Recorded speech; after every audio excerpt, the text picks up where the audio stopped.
Excellent. So achieving the human right to water has proven to be one of the most complex development challenges. Too often, we think that creating technologies and extending infrastructure will be the solution. But the results of this have been quite limited. We have carried out studies in more than 500 communities in Mexico and found that most pipe water systems operate intermittently and do not treat the water at all. See, in Mexico, public water programs invest most of their resources in infrastructure and spend less than 2% of their budget in operation, maintenance, and monitoring.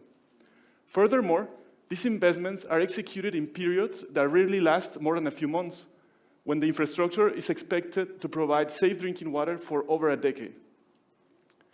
Focusing only on the technology tends to reduce accountability and also creates a significant time mismatch between the rewards received by those that implement the programs and the potential benefits to the target population. Think about it. Do you tip a waiter before he or she serves you? Do you pay a 2-year mobile phone contract up front? In the water sector, it's different. Payments are distributed 10 years in advance, and regardless of the quality of the service that ends up being delivered. So a few years ago, we developed the Mesita Azul, or Little Blue Table in Spanish. The Mesita Azul was the first ultraviolet water disinfection system that was designed specifically for rural homes. It is quite innovative because it addresses the adoption barriers of most other water treatment products. And it even has some aesthetic appeal to the end user.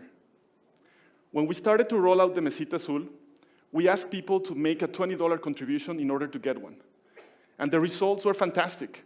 More than 80% of the families signed up to get one. We used to say that the Mesita Azul really empowered families to gain access to safe water. But what we didn't realize initially is that it also transferred responsibilities to household members. During my PhD research at Berkeley, we found that effective products like the Mesita Azul can make a huge difference for certain type of households, usually the ones with proactive members.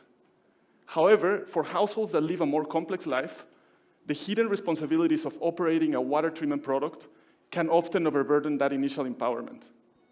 So we had fallen in the common trap of focusing only on the technology.